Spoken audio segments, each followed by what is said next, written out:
Selamat pagi, saudaraku.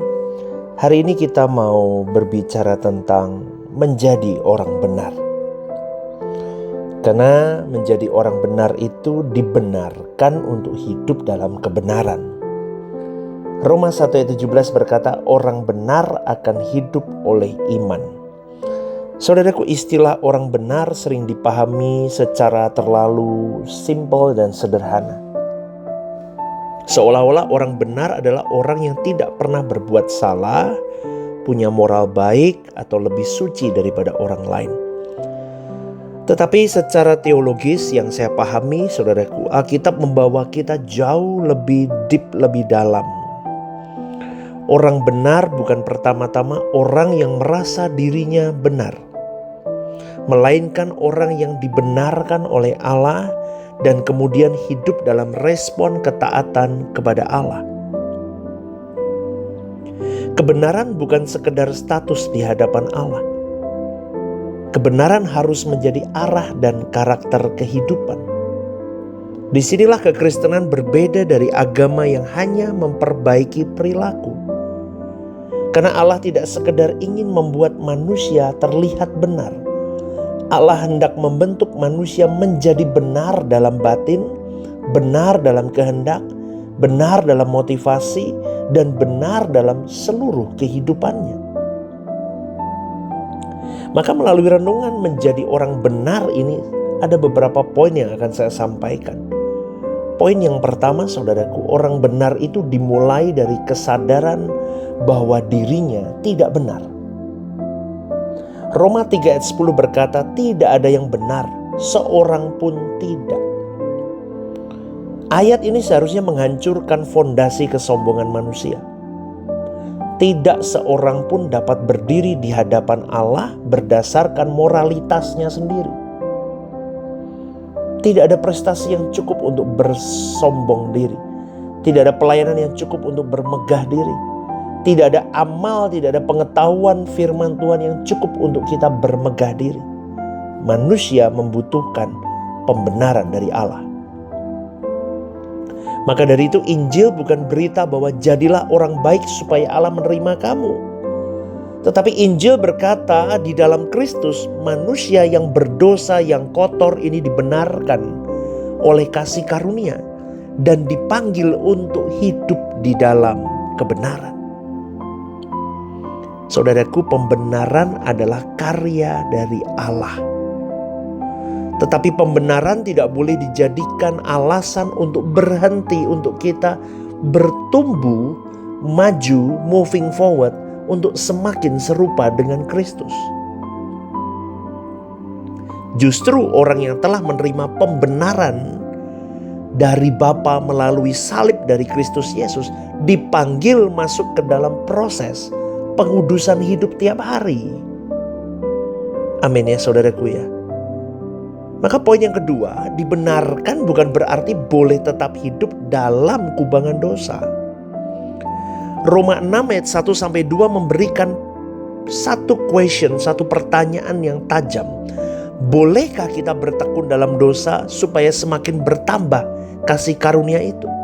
Sekali-kali tidak. Itu kata firman Tuhan. Hari-hari ini banyak hyper grace yang berkata semakin kamu berbuat dosa, semakin limpah kasih Allah atas hidupmu. Ini mulai bertebaran cara konsep doktrin begitu, saudara. Ya, kasih karunia dipakai untuk membenarkan dosa. Pengampunan dipakai untuk mempertahankan kebiasaan manusia lama. Keselamatan dipakai sebagai rasa aman tanpa pertobatan. Padahal, saudaraku, kasih karunia yang sejati tidak membuat dosa menjadi lebih ringan atau ringan. Kasih karunia itu justru membuat kita melihat betapa seriusnya dosa, sekecil apapun itu, dan betapa mahalnya penebusan Kristus Yesus Tuhan kita di kayu salib itu. Maka orang yang sungguh memahami salib, sungguh memahami pengampunan Tuhan itu, dia akan berkata, karena Kristus telah menebus hidupku, aku tidak mau lagi memperlakukan dosa sebagai sesuatu yang boleh aku pelihara dalam hidupku. Itu poin yang kedua. Poin yang ketiga, saudaraku, orang benar memiliki kehidupan yang terus diubah. Diubah kemana, pastor? Begini, saudaraku. Kebenaran dalam firman Tuhan, dalam Alkitab, bukan hanya persoalan posisi, tapi juga persoalan transformasi. Katakan amin. Transformasi. Maka pembenaran itu berbicara mengenai bagaimana Allah menyatakan orang berdosa benar di dalam Kristus. Sehingga pengudusan itu berbicara mengenai bagaimana orang yang telah dibenarkan itu dibentuk semakin hari bertransformasi, semakin hari semakin berubah cara berpikirnya, cara berperasaannya, cara berkehendaknya, cara ngomongnya, cara bertutur kata, cara bertingkah laku, everything transform to be like Christ. Itu, saudaraku. Semoga Anda memahami apa yang saya jelaskan ini, saudaraku. Maka hajaran kita harus tanya, apakah keselamatan Kristus Yesus itu menghasilkan perubahan apa enggak dalam hidupku? Jangan suka pencinta suara kebenaran tok, saudaraku. Tapi kelakuanmu jahat, kejam, membabi buta menghajar orang. Itu namanya bukan ada perubahan. Perubahanmu tidak to be like Christ. Tapi banyak yang begitu, saudaraku. Ini yang saya lihat. Maka tanya, apa karakterku berubah gak seperti Yesus? Cara berpikirku seperti Yesus gak? Caraku menggunakan duit seperti Yesus gak? Caraku memperlakukan orang lain seperti Yesus gak? Caraku hidup itu semakin memperagakan Yesus apa enggak? Semakin mengasihi enggak? Semakin membenci dosa enggak? Semakin mengampuni orang lain enggak? Kalau bertahun-tahun mengenal Kristus, bertahun-tahun pelayanan, bertahun-tahun pulang pergi gereja, tapi kalau kehidupan kita tidak mengalami transformasi, kita perlu bertanya secara jujur, apakah yang sedang hidup, apakah saya itu sedang hidup sebagai murid Kristus apa enggak? Atau aku hanya identitasku agama Kristen aja? Renungkan ini, saudaraku. Poin yang keempat, orang benar itu hidup di bawah pemerintahan Allah. Roma 12 ayat 1 berkata, persembahkanlah tubuhmu sebagai persembahan yang hidup, yang kudus dan yang berkenan kepada Allah. Ini berarti kebenaran bukan hanya sesuatu yang kita percayai, tetapi sesuatu yang menguasai kehidupan kita.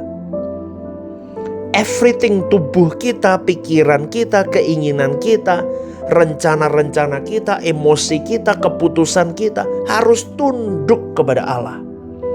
Tidak ada wilayah yang boleh tidak dimiliki Tuhan. Amin, saudaraku. Nah, inilah arti kehidupan yang benar. Kehendak manusia ditaklukkan kepada kehendaknya Allah. Total. Itu kalau mau jadi orang benar memang begitu, saudaraku. Poin yang selanjutnya, orang benar tidak hanya mengenal kebenaran, tetapi melakukannya. Makanya jangan jadi pencinta suara kebenaran, tapi jadi pelaku suara kebenaran. Cinta suara kebenaran tapi kelakuannya tidak seperti suara kebenaran, memuakan. Yakobus 1:22 berkata, hendaklah kamu menjadi pelaku firman dan bukan hanya pendengar saja. Ada perbedaan besar antara tahu firman dan hidup dalam firman. Tahu kebenaran dan hidup dalam kebenaran itu beda. Seseorang bisa mengetahui bahwa mengampuni itu benar, tapi dia tetap pelihara kebencian, dendam sama orang. Dia tahu kesombongan itu dosa, tapi dia terus cari penghargaan dari manusia lain. Dan masih banyak lagi lainnya. Itulah sebabnya pengetahuan teologis tanpa ketaatan hanya menghasilkan apa? Kesombongan rohani. Merasa paling benar. Tapi dari cara dia memperlakukan orang aja tidak benar. Cara dia memperlakukan orang di bawahnya tidak benar. Cara dia memperlakukan orang di atasnya, pemimpin-pemimpinnya, tidak benar. Tapi dia berbicara, aku pelaku suara kebenaran atau pencinta suara kebenaran. Tidak bisa, saudaraku. Karena kebenaran yang sejati itu harus bergerak dari kepala turun ke hati. Dari ke hati menjadi ke kehendak. Dari kehendak turun ke tindakan. Dari tindakan jadi karakter. Karakter seperti apa? Seperti Kristus. Amin ya saudaraku ya. Dan poin yang selanjutnya, orang benar berani kehilangan demi kebenaran. Kebenaran akan diuji ketika ketaatan menjadi mahal. Mudah menjadi benar ketika kebenaran itu menguntungkan. Tetapi bagaimana ketika kejujuran membuat kita kehilangan kenyamanan kita? Bagaimana ketika kekudusan hidup kita membuat kita kehilangan kesempatan? Bagaimana ketika integritas kita di dalam Kristus membuat kita tidak disukai banyak orang? Bagaimana ketika kita melakukan kehendak Allah, berarti kita harus menyangkal kesenangan pribadi kita. Disitulah iman kita mengiring Kristus jadi nyata. Karena orang benar tidak menjual kebenaran demi kenyamanan. Dia lebih takut kehilangan perkenanan Bapanya daripada kehilangan keuntungan dunia. Sebab dia memahami bahwa dunia ini hanyalah sementara. Saudaraku, orang benar harus hidup dengan perspektif kekekalan. Habakuk 2 ayat 4 berkata, orang yang benar itu akan hidup oleh percayanya. Dan Ibrani 10 ayat 38 mengulang prinsip itu. Iman bukan sekedar keyakinan bahwa Tuhan akan membuat hidup kita baik. Iman berarti mempercayai Allah sedemikian rupa sehingga kita berani hidup menurut kehendak Allah meskipun hasilnya belum terlihat hari ini. Amin saudaraku. Dan orang benar hidup dengan orientasi kepada sesuatu yang lebih besar daripada kehidupan sekarang. Dia tahu dunia ini bukan rumah terakhirku. Maka dari itu aku mau hidup dengan benar. Aku tidak mau menukar kekudusanku dengan apapun. Aku tidak mau menukar integritasku dalam Kristus dengan apapun. Aku tidak mau menukar ketaatanku dengan apapun. Karena aku tahu ada yang besar yang menantiku, yaitu langit baru dan bumi baru. Di tempat di mana aku bisa bersama dengan Tuhanku Yesus Kristus. Bersama selama-lamanya. Itulah keuntungan yang ku kejar. Dan menjadi orang benar itu punya satu standar. Standarnya adalah Kristus. Amin saudaraku. Bukan pendeta. Pendeta pun harus punya standar. Standarnya Kristus. Maka heran saya dengan orang Kristen hari ini. Standarnya pendeta A, pendeta B, pendeta C. No. Standarnya Kristus. Yesus saja. Bukan tokoh agama siapapun. Standarnya Kristus. Hukumnya Kristus. Efesus 4 ayat 24 berbicara tentang manusia baru yang telah diciptakan menurut kehendak Allah dalam kebenaran dan kekudusan yang sesungguhnya. Kristus itulah gambar manusia sempurna di hadapan Allah. Maka sekali lagi saudaraku, menjadi orang benar itu bukan gelar, bukan identitas sosial, bukan reputasi keagamaan.